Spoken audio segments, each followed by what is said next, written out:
रुको।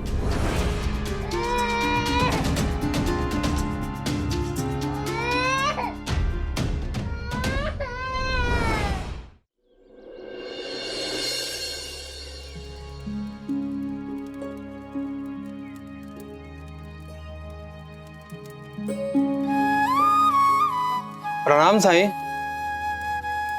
राम जी भला करे। पराग ने कहा आपको हमारी मदद की जरूरत है, आदेश करें।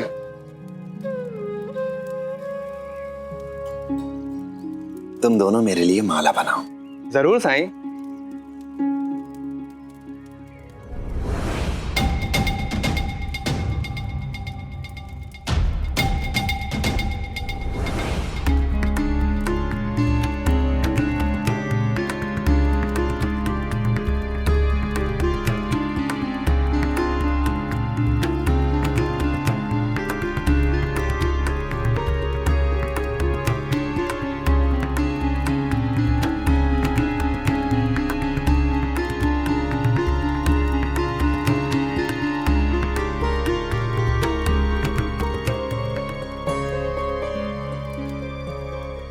यश, पराग के फूल खत्म हो गए, उसे थोड़े फूल दे दो। जी साईं।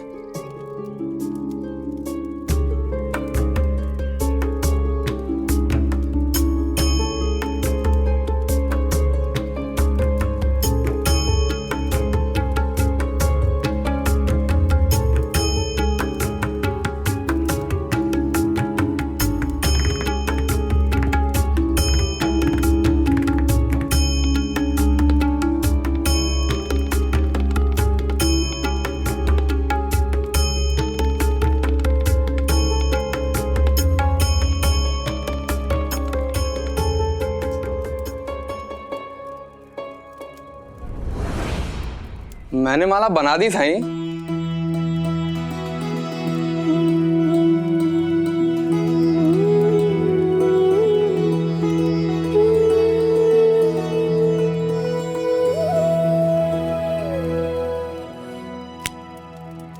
मुझे भी देना।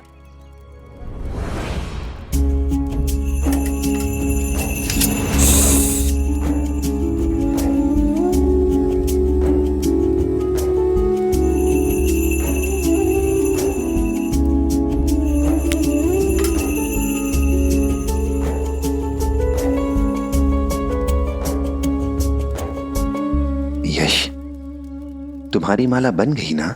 हाँ साईं। अब तुम जाओ, अपना काम देखो। पराग थोड़ी देर बाद आएगा। जी साईं। प्रणाम।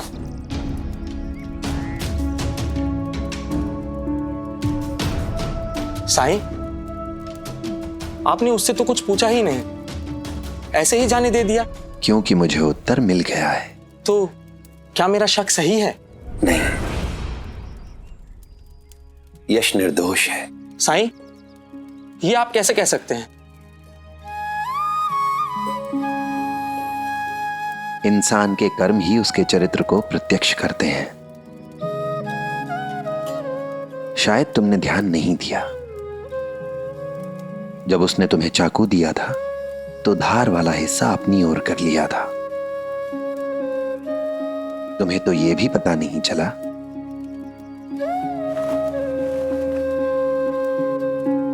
कि जब तुमने उससे चाकू लिया तो उसका हाथ कट गया।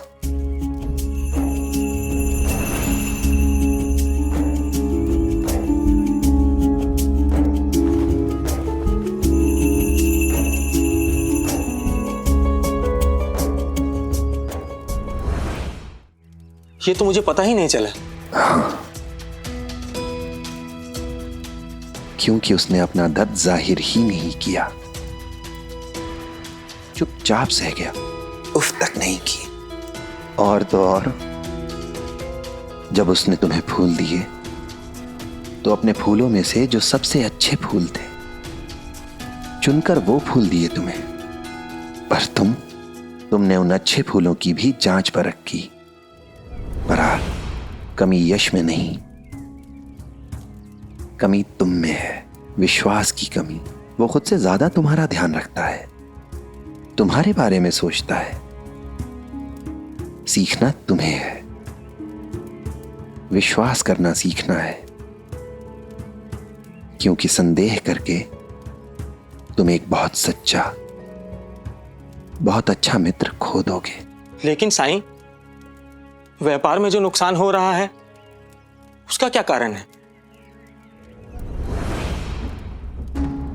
क्योंकि तुम्हारे ग्राहक समझ गए हैं कि तुम अपने साथी यश पर विश्वास नहीं करते हो, और वो लोग इसी बात का फायदा उठा रहे हैं। जिन लोगों से तुम सामान खरीदते हो वो भी इस बात को जानते हैं कि लोभ देकर वो यश को तोड़ नहीं सकते, उसे मूर्ख नहीं बना सकते, इसलिए तुम्हें उलझा देते हैं। उनकी बातों में आकर तुम गलत दाम पर सौदा करते हो, जो कि घाटे का सौदा होता है। अगर तुम यश पे विश्वास करके उससे सलाह मशविरा करके सौदा करोगे तो मुनाफा जरूर होगा।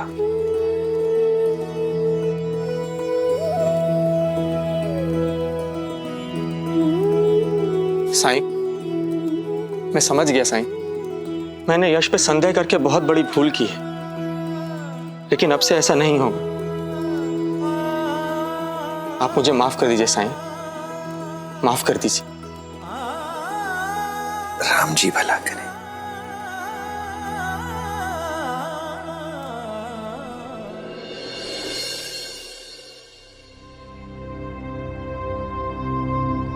आप आ गए?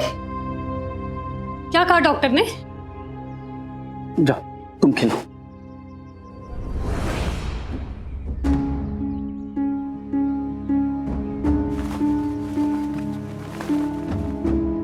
आप इतने परेशान क्यों हैं? कुछ तो बोलिए। क्या कहा अंग्रेजी डॉक्टर ने? वो डॉक्टर हमारे बेटे की मदद नहीं कर सकते, क्योंकि इस बीमारी का कोई इलाज नहीं। तो क्या हम ऐसे हाथ पर हाथ रखकर बैठे रहे? क्या हमारा बेटा कभी ठीक नहीं होगा?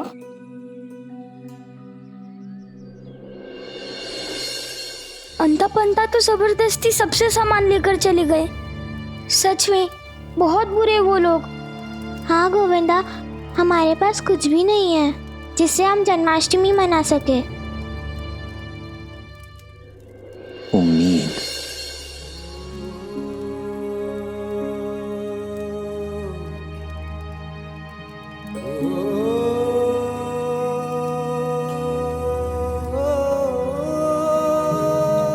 जब उम्मीद हो तो सब संभव है।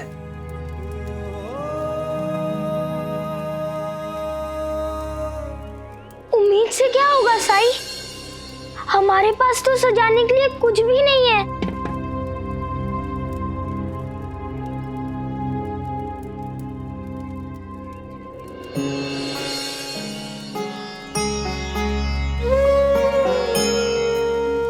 बैठ जाओ।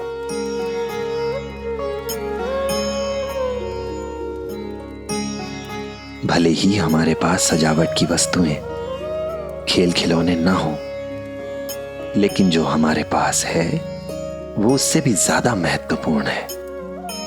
हमारे पास उत्साह है, लगन है, और इससे भी कहीं बढ़कर हमारे पास श्रद्धा है कृष्ण के प्रति। त्योहार वस्तुओं के साथ नहीं मनाए जाते, त्योहार लोगों के साथ मनाए जाते हैं। अगर हम दिल से मिलजुल कर काम करें तो बिना कुछ खरीदे मजे से, उतने ही मजे से त्योहार मना सकते हैं, खुश हो सकते हैं हम। क्योंकि उम्मीद, लगन, उत्साह और खुशी इन्हें खरीदा नहीं जा सकता, ये तो मुफ्त मिलते हैं। सोचो, क्या हम ऐसा कुछ कर सकते हैं जिससे हमें कुछ खरीदने की जरूरत ही ना हो और हम पूरे उल्लास मजे से त्योहार मनाएं? क्या किसी के पास ऐसी कोई तरकीब है?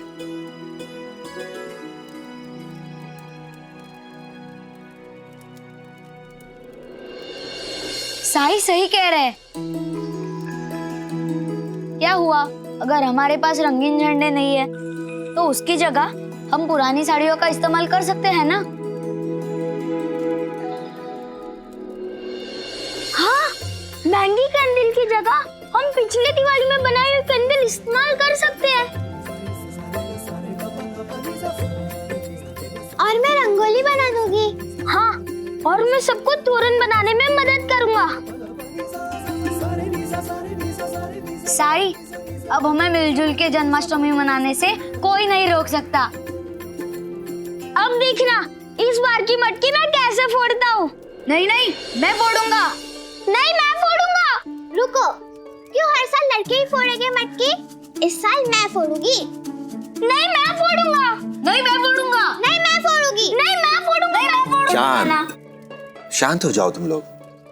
साई, अब आप ही बताइए, कौन कृष्णा बनेगा, कौन मटकी फोड़ेगा? क्यों नहीं तुम लोग अपना अपना नाम किसी पर्ची में लिखकर एक बर्तन में डालो, और उसके बाद उस पर्ची में से जिसका नाम निकलेगा वही कान्हा बनेगा।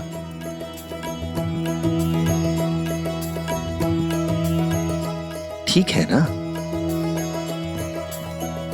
हाँ, ये ठीक रहेगा।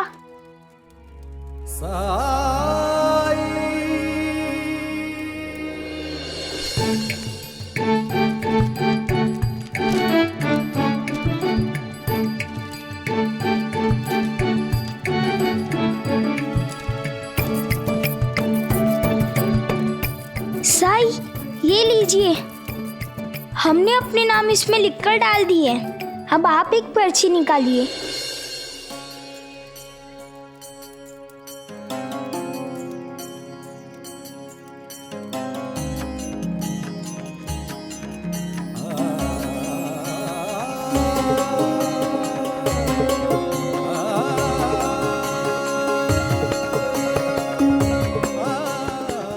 उद्धव, तुम इसमें से एक पर्ची निकालो।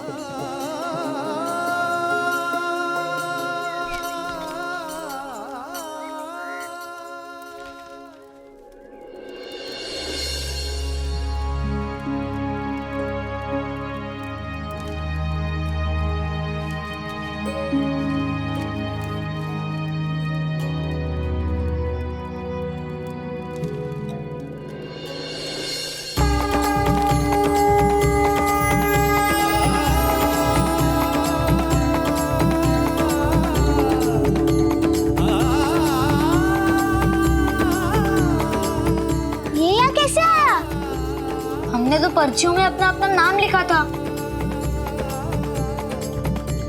फिर ये किसने डाला? ये तो कान्हा ही जाने।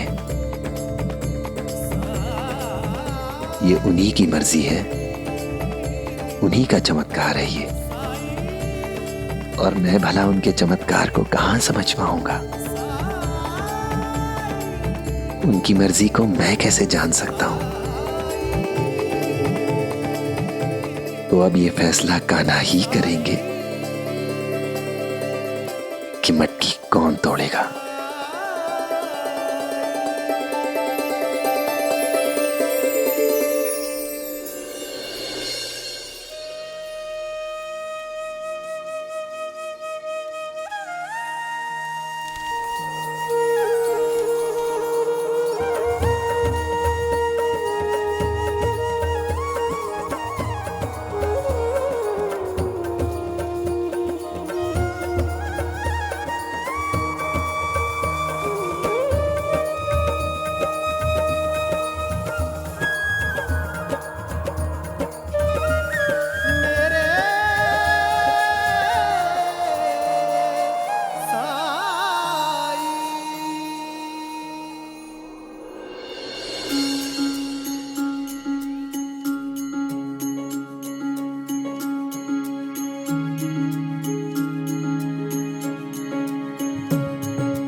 हमारा बेटा ठीक होगा, जरूर होगा।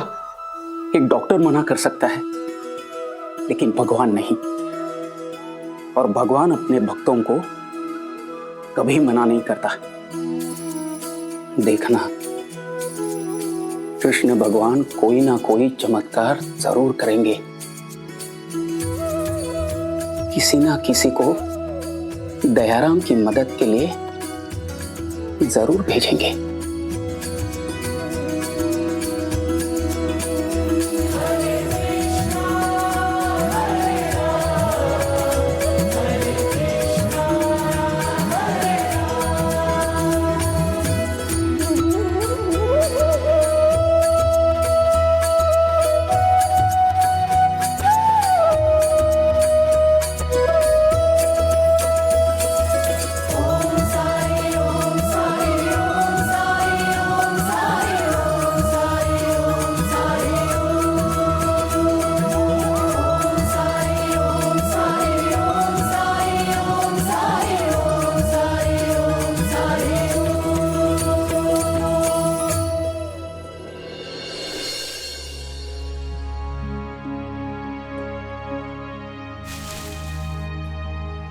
साई,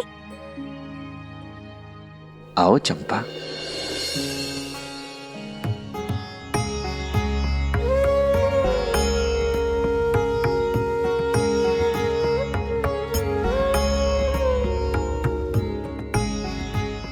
रागिनी, जो देखते हैं सब पूछते हैं कि इसे इतना सुंदर नाम किसने दिया। लेकिन इतने दिन तक थी कहाँ? अपनी आजी के घर।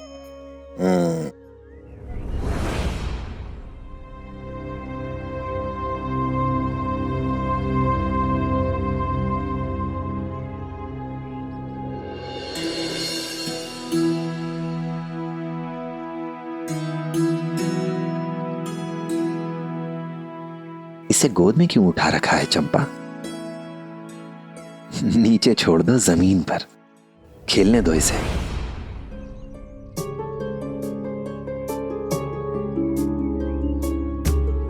साई, यहाँ जमीन पर?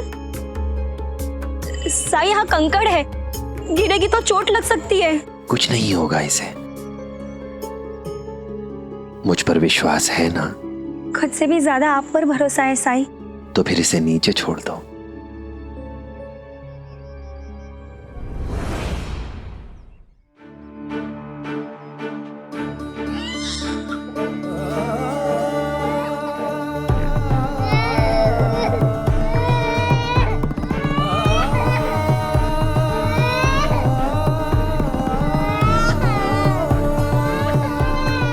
रुको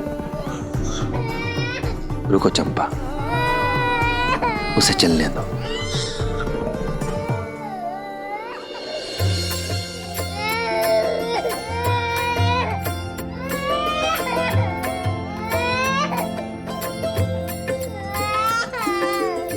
साई, रागिनी चल रही है।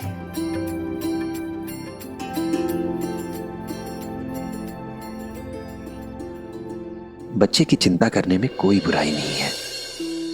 अपने बच्चे के साथ समय बिताना अच्छा है चंपा, उसकी फिक्र भी होनी चाहिए, इसमें भी कोई बुराई नहीं है।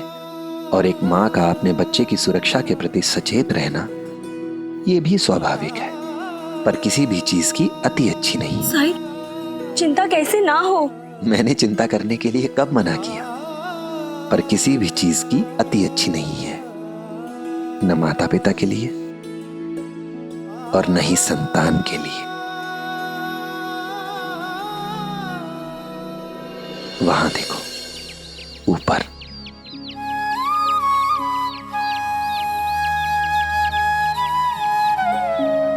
वो चिड़िया अपने बच्चों को उड़ना सिखाना चाहती है, चाहती है उसके बच्चे पंख खोलें, उड़ान भरें। इसलिए खुद ही अपने बच्चों को घोंसले से बाहर धक्का दे रही है।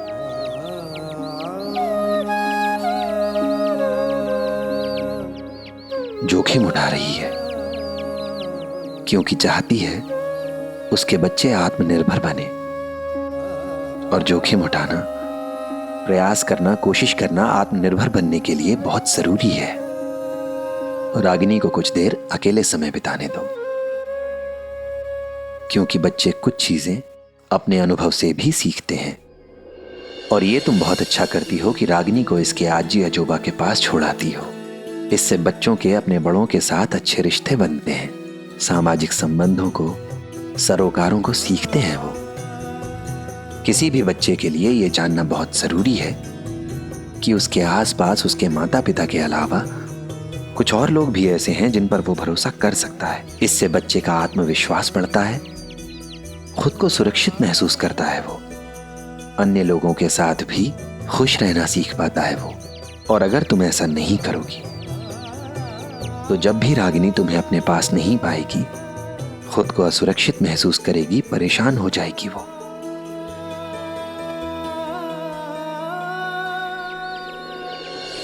मैं समझ गई साई। अब से मैं रागिनी को वो माहौल दूंगी जिसमें वो सीख सके, आत्मनिर्भर बन सके। और ऐसा करके तुम अपने लिए भी कुछ समय निकाल पाओगी। बच्चों की परवरिश एक चुनौतीपूर्ण प्रक्रिया है, और इस प्रक्रिया में खुद को न खोना ये भी उतना ही जरूरी है।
दयाराम,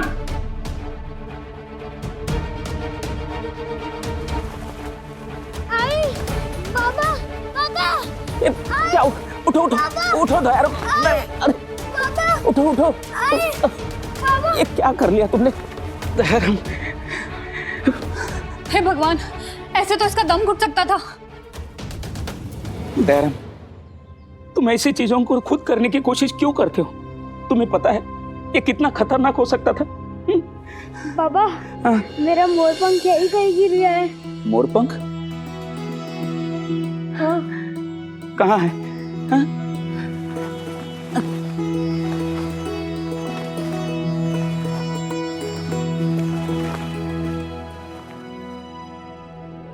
ये तुम्हें कहाँ से मिला? बाहर से आया। कृष्णा भगवान की तरह मैं भी इसे अपने सर पर बांधना चाहता हूँ, इसलिए मैं कपड़ा ढूंढ रहा था।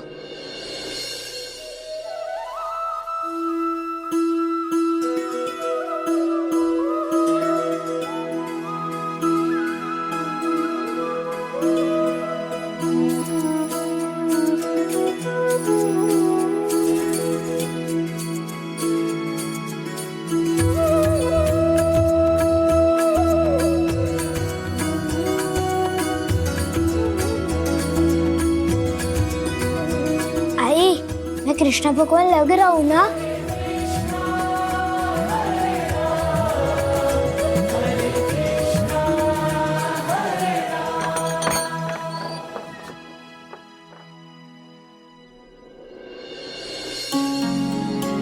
आजी, मैं कृष्णा भगवान लग रहा हूँ ना?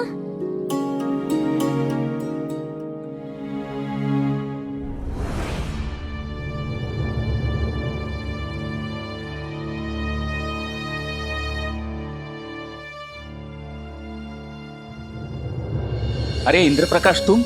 नमस्कार काका। नमस्कार। वो मेरे रिश्तेदार अभी अभी शिरडी से लौटे हैं। खंडोबा जी के पुजारी जी है ना, महालसापति जी, उन्होंने ये चिट्ठी आपके लिए भेजी है। अच्छा,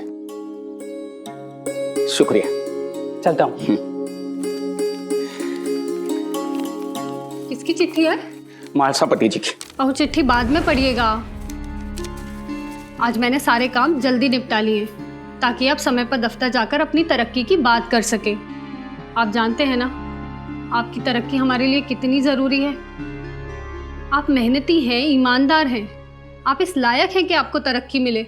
अब कृपया करके एक खत के लिए आज तो देर मत कीजिए। तुम ठीक कहती हो। आज मैं बात करूंगा। चलो। और हाँ, दयाराम का ख्याल रखना।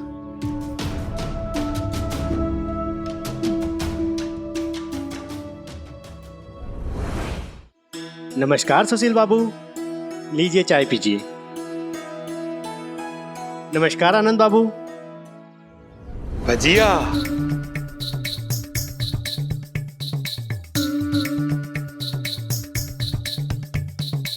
ये काका अभी तक आए नहीं।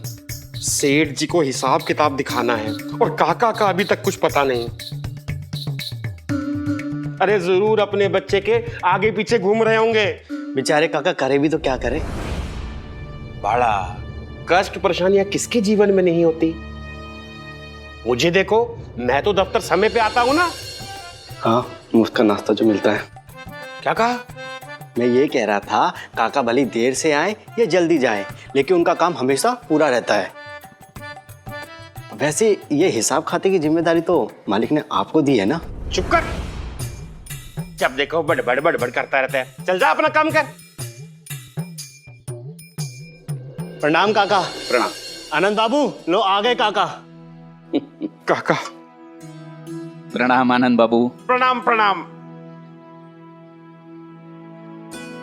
काका, वो मैंने आपको खाता वही दिया था। हाँ। दुरुस्त करने के लिए, वो कहाँ है? हाँ हाँ, अभी देता हूँ। ये लीजिए, मैंने दुरुस्त कर दिया है। अच्छा, बहुत अच्छा। अब काका, आप इसे भी दुरुस्त कर दीजिए। आनंद बाबू, पहले आप इसे खोल के तो देखिए। आपके कहने से पहले ही मैंने इस खाते बही का मिलान कर दिया है। और तो और ये बाकी बही खातों का भी हिसाब किताब लिखकर मैंने इनका भी मिलान कर लिया है। घर पर लेके गया था ताकि कोई काम बच ना जाए। शुक्रिया शुक्रिया काका, आपने मेरा सारा काम पूरा कर दिया।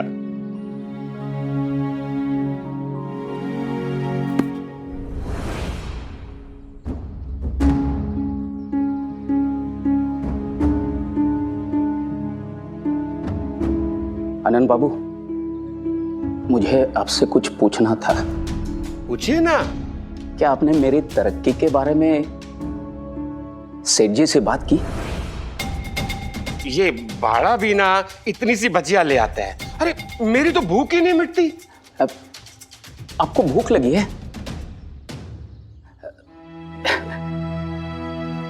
ये लीजिए, मेरा खाना खा लीजिए। दयाराम के आई ने पूरी सब्जी बना कर दी है। पूरी सब्जी? लेकिन काका, आप क्या खाएंगे? मेरी छोड़िए, मैं घर से खा के ही निकला था।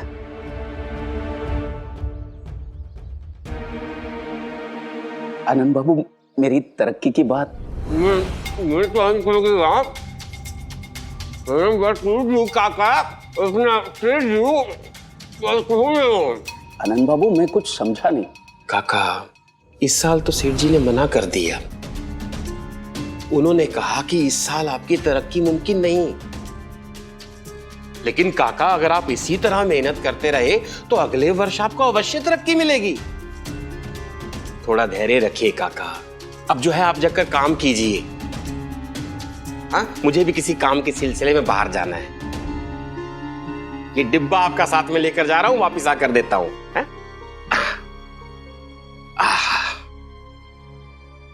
वाह।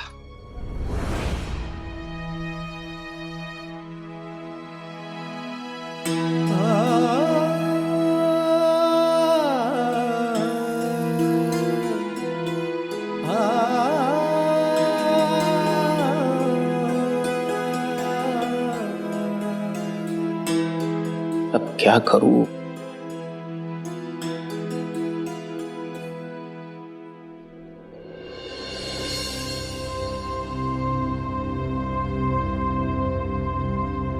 महासपति जी की चिट्ठी तो मैंने पढ़ी ही नहीं।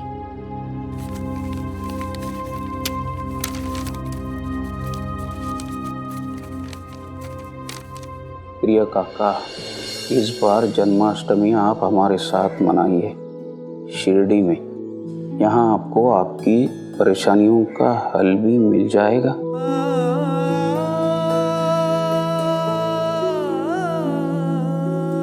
साईं आपकी मदद करेंगे।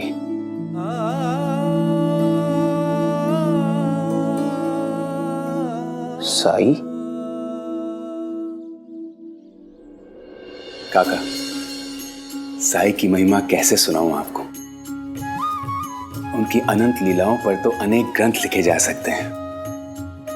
बस इतना समझ लीजिए, कोई खाली हाथ नहीं लौटता। यकीन नहीं होगा पर सच है, उन्होंने कई लोगों की आंखों की रोशनी लौटाई है।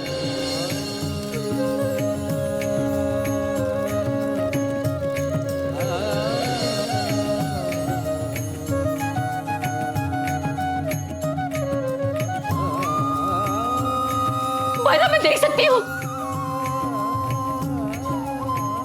अपने गांव में राणूजी नामक युवक का कुष्ठ रोग ठीक किया।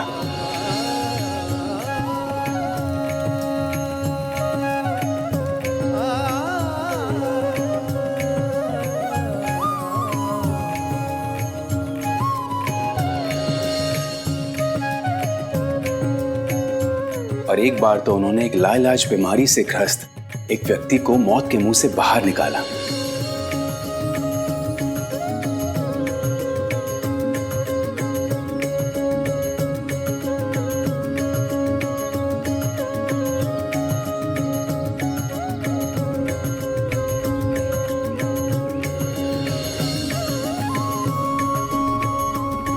साईं केवल लोगों की जान ही नहीं बचाते, बल्कि भटके हुए लोगों को सही राह भी दिखाते हैं। जीवन में आगे बढ़ने के लिए उनका मार्गदर्शन भी करते हैं।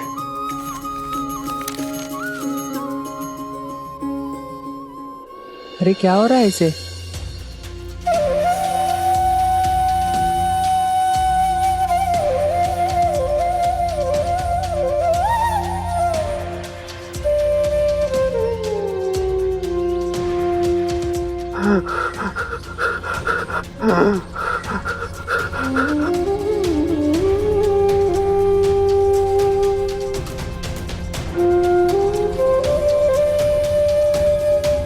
साईं, देखिए ना, ये यहाँ जमीन पर गिरे थे। लगता है इनका आखिरी समय आ गया।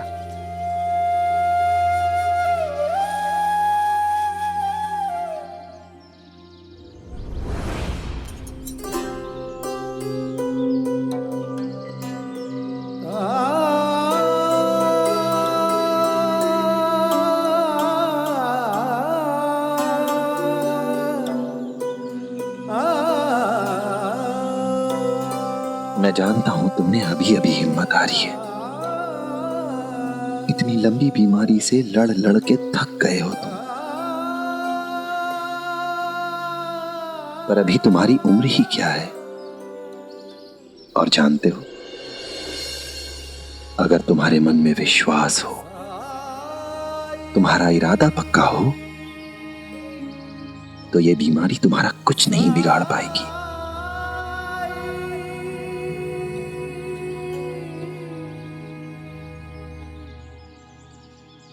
क्या कोई मुझे थोड़ा सा पानी दे सकता है? जी साईं।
मैं बहुत गरीब हूँ। गांव गांव भटकने के बाद भी मुझे कोई काम नहीं मिला।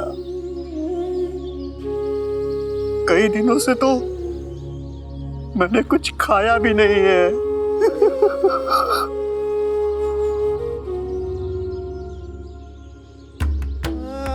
लेकिन आज मुझे ऐसा लगा जैसे मैं मर ही जाऊंगा।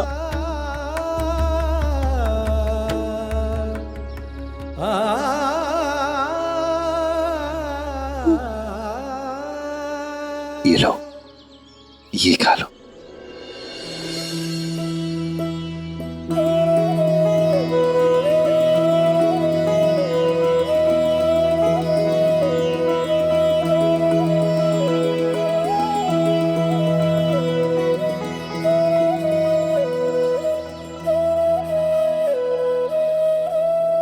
रौनक, तुम्हें अपनी दुकान के लिए किसी सहायक की जरूरत थी ना, तो तुम इस इंसान को क्यों नहीं रखते हो?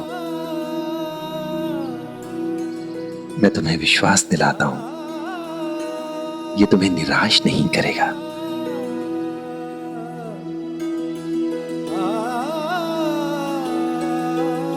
जरूर साईं, अगर आप कह रहे हैं तो गलत नहीं होगा। आज तुम आराम कर लो, कल से काम पे आ जाना, ठीक है? मैं आपका ये उपकार कैसे चुका पाऊंगा?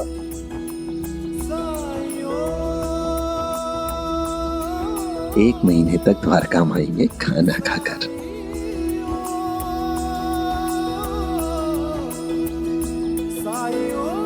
राम जी भला करें।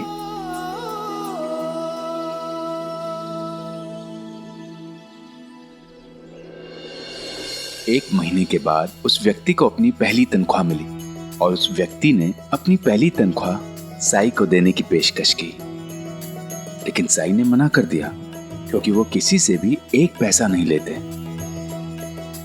ऐसे हैं हमारे साई। वो कहते हैं श्रद्धा और सबूरी से सब मुमकिन है। अगर दिल में चाह और मन में विश्वास हो तो साई के आशीर्वाद के रूप में उदी भेज रहा हूं। उनकी कृपा से सब ठीक हो जाएगा। प्रणाम।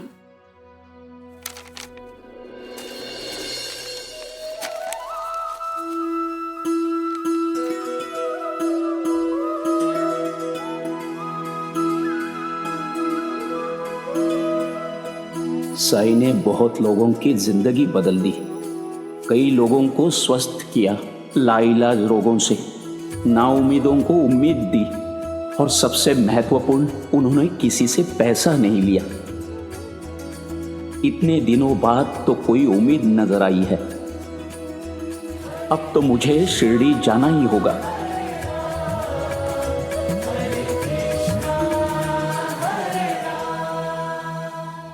लेकिन शिरडी जाने के लिए पैसे कहां से आएंगे? मेरी तरक्की तो 1 साल के लिए टल गई है। हमारे पास पर्याप्त पैसे भी नहीं है।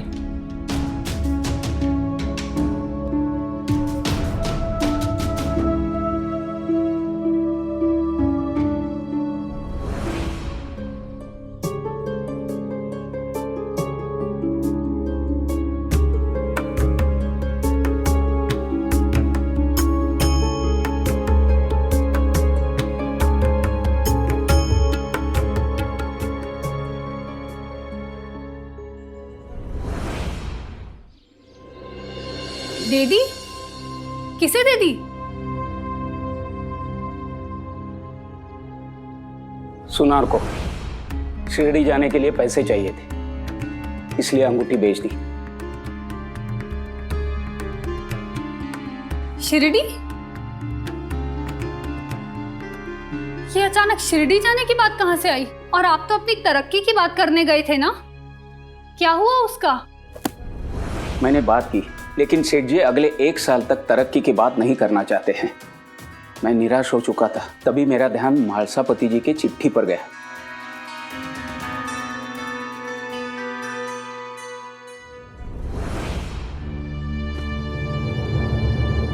एक तो तरक्की हुई नहीं, ऊपर से आप शिरडी जाना चाहते हैं। इसके लिए अपनी खानदानी अंगूठी बेच दी आपने। मेरा समझने की कोशिश करो, म्हालसापति जी ने चिट्ठी में विस्तार से लिखा है साई के बारे में।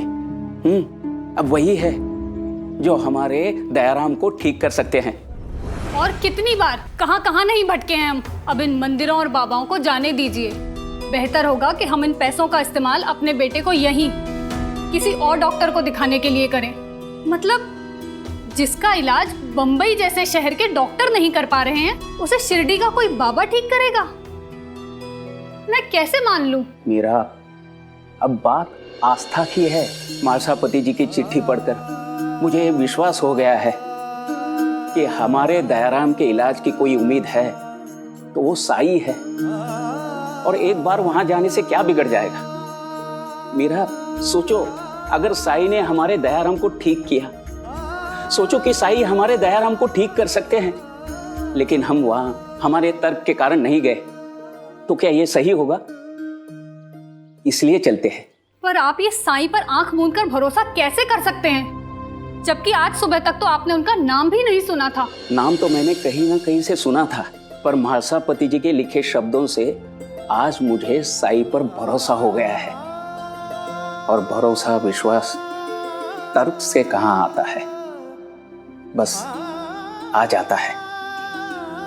मैंने तय कर लिया है। मैं तंग आ गई हूँ आपकी हरकतों से। और कितना सहूं मैं?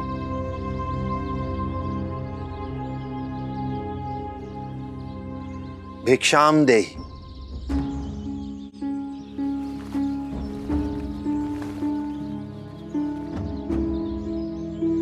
प्रणाम साईं। राम जी भला करे। मैं अभी आपके लिए भिक्षा लेके आता हूँ। माफ कीजिएगा साईं, आज आपको देने के लिए हमारे पास भिक्षा है ही नहीं। घर में अन्न का एक दाना भी नहीं बचा है। मेरे पति, जो कि दानवीर कर्ण है, इन्होंने सब कुछ किसी और को दे दिया। मैं मानता हूँ साईं कि मैं रईस नहीं हूँ, लेकिन अगर किसी को मदद करनी हो तो दिल होना चाहिए, पैसे नहीं। सही कहा आपने, लेकिन साईं इतना भी दयावान नहीं होना चाहिए कि खुद के लिए ही कुछ बचा के ना रखे। ये तो अपने मुंह का निवाला भी दूसरों को खिला दे। देने से पहले कम से कम ये तो देख लेना चाहिए कि हम अपने लिए भी कुछ बचा के रख लें। पर नहीं, मैं पानी भरने गई थी, तब तक पड़ोस से कोई आए चावल और अनाज मांगने। वो चावल और अनाज मैंने आज खाना बनाने के लिए रखे थे, और इन्होंने वो सारा का सारा निकाल के उन्हें दे दिया। और देने से पहले ये देखना भी जरूरी नहीं समझा कि हमारे लिए रसोई में कुछ बचा भी है या नहीं, और बचेगा भी कैसे। मैं कितना भी रसोई भर भर के रखूं, लेकिन इनके दान देने की आदत से वो हमेशा ही खाली हो जाती है। आज आपको देने के लिए एक मुट्ठी चावल भी नहीं है घर में। आज तो भूखा ही सोना पड़ेगा। कल जब कुछ कमा कर लाएंगे तो ही पेट में अन्न का दाना जाएगा। फिर भी एक बार देख तो लेते, कुछ तो जरूर होगा। सभी को कुछ ना कुछ देते हो, क्या मुझे खाली हाथ लौटा दोगे? कुछ नहीं दोगे मुझे? साईं कभी इस तरह से बात नहीं करते। आज उन्हें क्या हुआ है?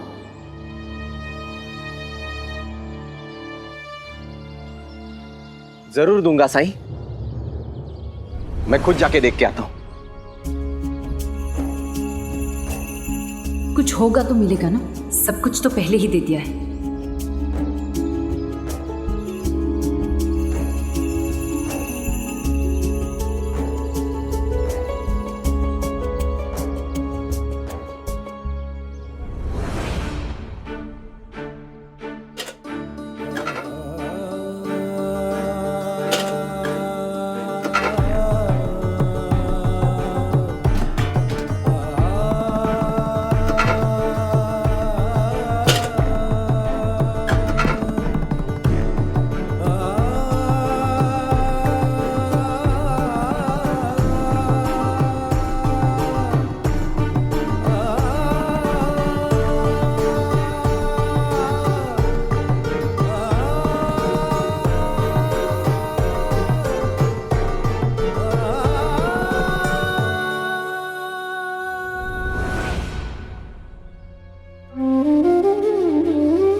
हे भगवान, मैंने साईं को जुबान दी है, मेरी लाज रख लो भगवान, मुझे साईं को खाली हाथ ना लौटाना पड़े।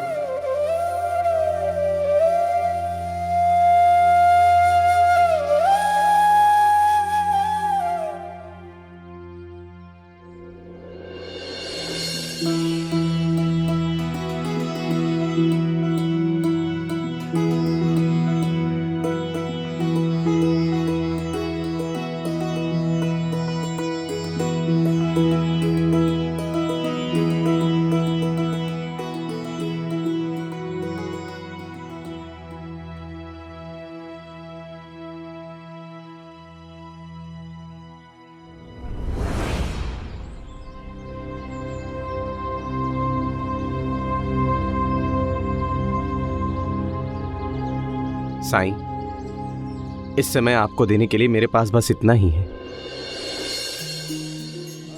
कृपया ग्रहण कीजिए।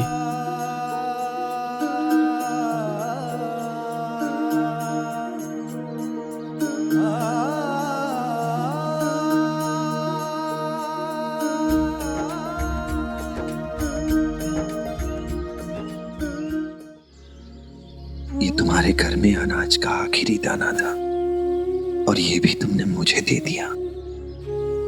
भगवान का शुक्र है साईं, आपको कुछ तो दे पाया।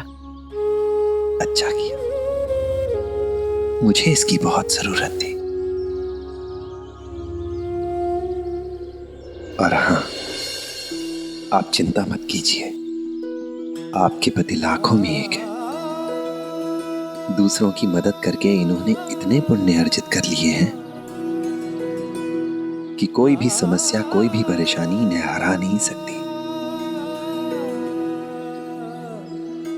जो लोग अपने से पहले दूसरों के बारे में सोचते हैं, अपने सुख से पहले दूसरों के सुख को प्राथमिकता देते हैं, वो उस ईश्वर को बहुत प्रिय होते हैं। और वो ईश्वर अपने प्रियजनों को कभी कष्ट नहीं होने देता, हमेशा उनके साथ खड़ा रहता है।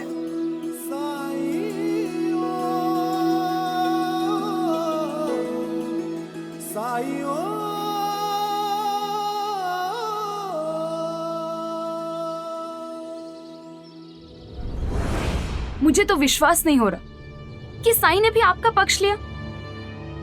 कोई ये क्यों नहीं देखता कि आपके दान पुण्य के चक्कर में हम भूखे मर रहे हैं? कैसे समझाऊं मैं इसे? आहो, जल्दी अंदर आइए। क्या हुआ? क्या हुआ?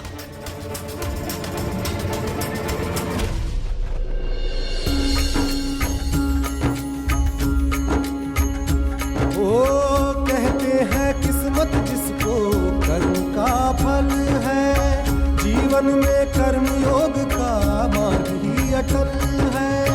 जो कुछ है हाथ में तेरे एक यही पल है, अच्छे कर्म किए जाए तो जीवन सफल है। ओम साई, ओम साई, ओम साई, ओम साई, ओम साई, ओम साई,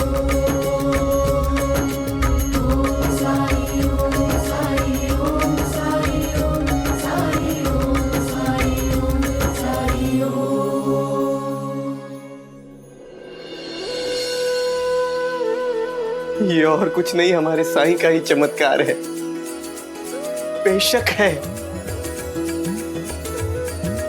मेरे साईं ने मुझे आशीर्वाद दिया, तो फिर हम भला भूखे कैसे सो सकते हैं?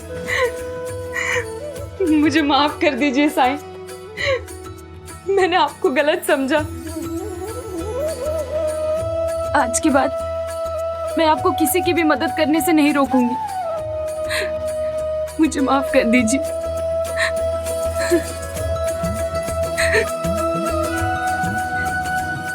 शुक्रिया साईं। साईं, साईं, साईं, साईं, साईं।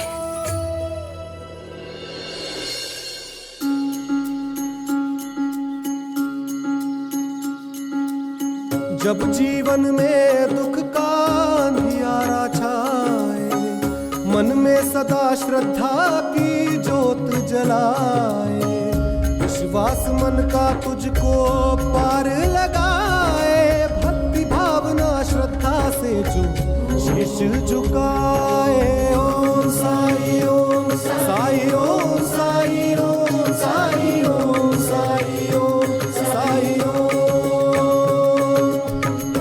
साई ओम साई ओम साई ओम साई ओम साई ओम साई ओम।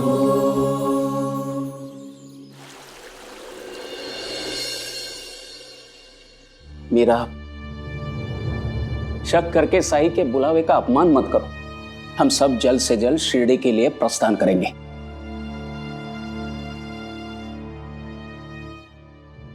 और सासू माँ, ना हम उन्हें साथ ले जा सकते हैं और ना यहाँ अकेले छोड़कर जा सकते हैं। ऊपर से त्योहार भी शुरू होने वाले हैं। इसी समय तो मुझे बहुत सारा सिलाई का काम मिलता है। यहाँ रुके तो उन पैसों से हम दयाराम का इलाज डॉक्टर से करा सकते हैं। मेरा दयाराम को तो साई मुफ्त में ठीक कर देंगे, लेकिन आई के प्रति तुम्हारी जो चिंता है वो वाजिब है।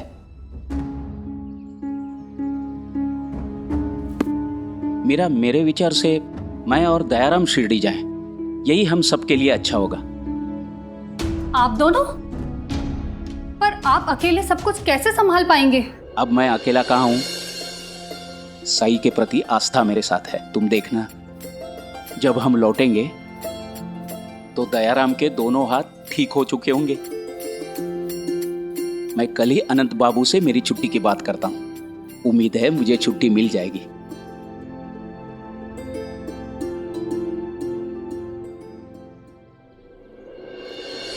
वैसे दही हांडी कौन सजाएगा? जब इतना सब हम सब ने मिलकर किया है तो दही हांडी भी हम सब मिलकर ही सजाएंगे ना। हाँ।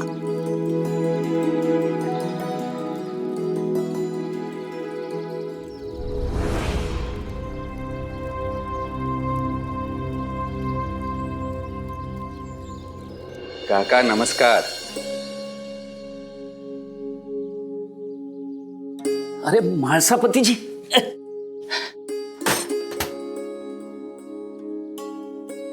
कैसे आप? बिल्कुल बढ़िया। आइए आइए। मीरा, देखो तो कौन आया है और पानी लेके आओ। आप स्वस्थ हैं? हाँ हाँ। वहिनी नमस्कार। नमस्कार। लीजिए। धन्यवाद।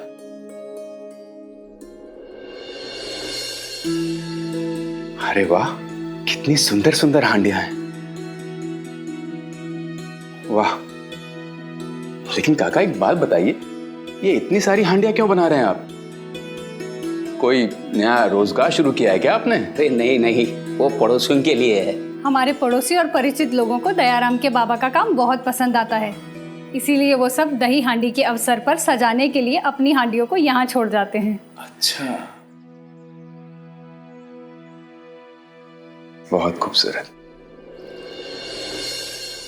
किस सोच में डूब गए हैं महासापति जी?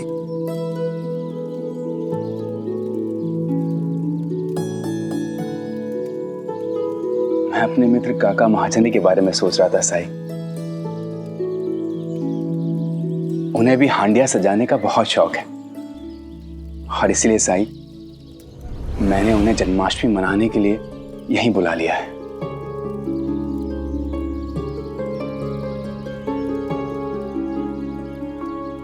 क्या हुआ साई? मना कर दीजिए उन्हें।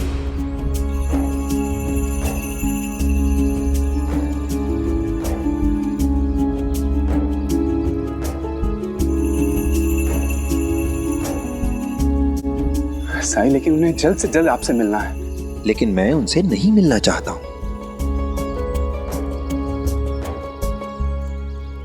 साईं, आप किसी को द्वारका माई आने से रोक रहे हैं,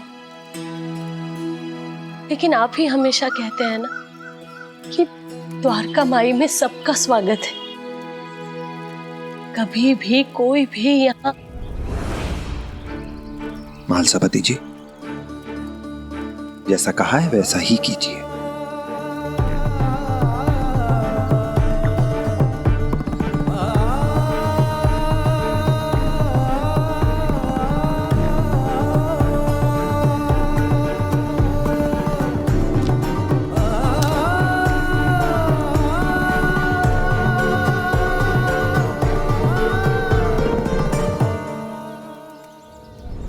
काका, कल तो आप तरक्की मांग रहे थे ना, ऐसे मिलेगी आपको तरक्की छुट्टी ले लेके? आप जाइए और अपना काम कीजिए, कहीं नहीं जा रहे हैं आप। नहीं आनंद बाबू, ऐसा मत कहिए। कृपा करके मेरी छुट्टी मंजूर कीजिए। ये मेरे बेटे के भविष्य का सवाल है। काका, ये दफ्तर है, इसके अपने नियम हैं, और आप आए दिन अपने बेटे के नाम पे छुट्टी लेते हैं। काका, मैं आपका दर्द अच्छे से समझता हूँ, इसलिए मैं कह रहा हूं कि यदि आप दयाराम का इलाज अच्छे से करवाना चाहते हैं ना, तो मन लगाकर काम कीजिए, पैसे बचाइए उसके लिए।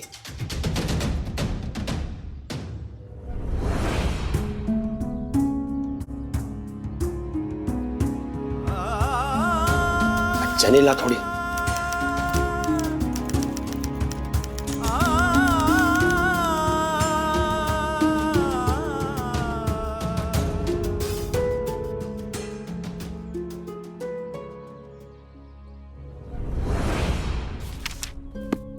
आनंद बाबू, क्या जाने से पहले मैं मेरे हिस्से का 2 हफ्ते का काम मैं कल ही पूरा कर दूं तो? आप तो जानते ही है कि सेठ जी शुरुआत में ही पूरे महीने का काम हम सब में बांट देते हैं, और मैं कभी अपने हिस्से का काम लंबित नहीं रखता हूं, और मैं लगभग अपने हिस्से का काम पूरा कर चुका हूं। और जो थोड़ा शेष बचा है वो कल सुबह तक मैं पूरा करके दे दूंगा। फिर तो मैं शिरडी जा सकता हूं ना। अगर आप चाहे तो मैं इस बारे में शेठ जी से बात कर लेता हूं। आप ही ने एक बार बताया था कि शेठ जी ने मेरे बारे में आपसे कहा था कि मैं बहुत परिश्रमी हूं, तो वो तो मुझे मना नहीं करेंगे ना, है ना? अगर काका महाजनी ने सेठ जी को जाकर ये कह दिया कि दफ्तर का अधिकांश काम वही करता है, तो मैं फंस जाऊंगा। और अगर ये 2 सप्ताह के लिए दफ्तर से बाहर गया तो इसकी अनुपस्थिति में मुझे ही काम करना पड़ेगा। इसको काम के बोझ के तले ऐसा दबा दूंगा कि छुट्टी में जा ही नहीं पाएगा।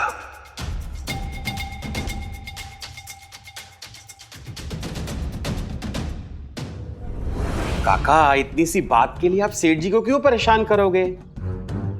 अगर आप अपना काम पूरा कर लेते हैं तो आप जा सकते हैं। हाँ, एक बात बताना भूल ही गया, कारोबार के लिए सेठ जी बहुत बड़ी रकम उधार ले रहे हैं अंग्रेजी बैंक से, और बॉम्बे के बैंक से अंग्रेजी बैंक अलग ही चीज है। हमारे साहूकारों की तरह नहीं है। बैंक तभी कर्ज देता है जब कारोबार से जुड़े हुए कागजात अच्छी तरह से देखकर अपनी तसल्ली कर लेता है। इसलिए सेठ जी को इस महीने का नहीं बल्कि पूरे साल भर का खाता बही अद्यतन और क्रमवार तरीके से चाहिए। पिछले 1 साल का हिसाब किताब, मुनाफा सब एक जगह करके दिखाना होगा, तभी तो बैंक उधार देगा सेठ जी को।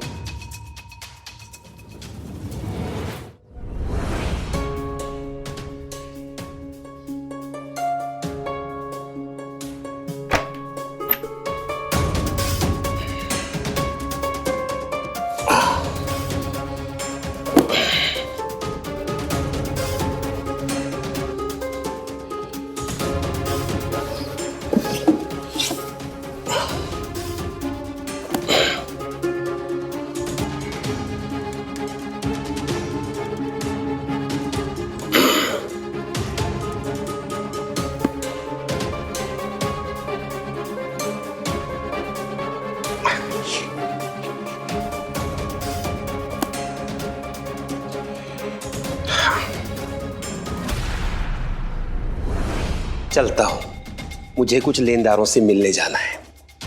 आप ये काम पूरा कर लीजिए, फिर आप शिरडी चले जाना। काका महाजनी, तुम कहीं नहीं जा पाओगे।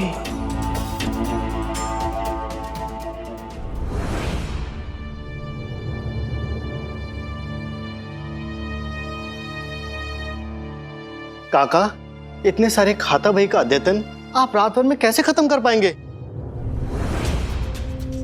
मेरे बेटे के लिए मैं कोशिश तो जरूर करूंगा। ये सब मैं घर ले जाऊंगा और किसी भी सूरत में कल सुबह तक इन सब का अध्ययन करूंगा। उसके बाद मैं शिरडी जाऊंगा। मैं किसी भी चीज से समझौता नहीं कर सकता, ना मेरे बेटे के स्वास्थ्य से, ना काम से। समझ नहीं आ रहा साई ऐसा क्यों कह रहे हैं।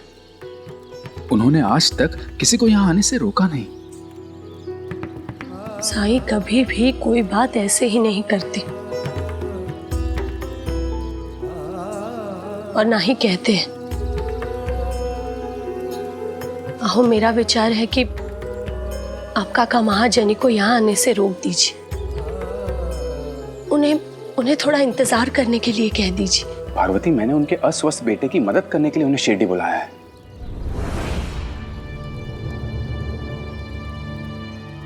और अपने बेटे को लेकर वो पहले से ही परेशान है। ऐसे में अगर मैं उनसे ये कहूं कि साई ने उन्हें थोड़ा इंतजार करने के लिए कहा है तो पार्वती, उनका दिल टूट जाएगा।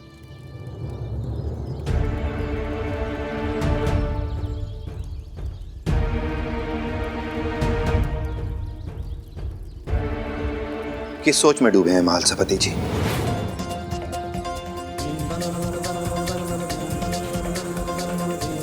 देख क्या रहे हैं? जल्दी जाइए, रोकिए उन्हें। किसी भी कीमत पर वो शिरडी में प्रवेश न कर पाए।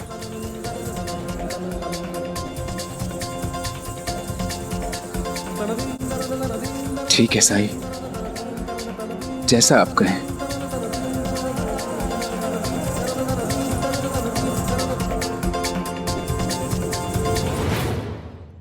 धार्मिक वीडियो सबसे पहले देखने के लिए हमारे चैनल को सब्सक्राइब करें और बेल आइकन दबाएं।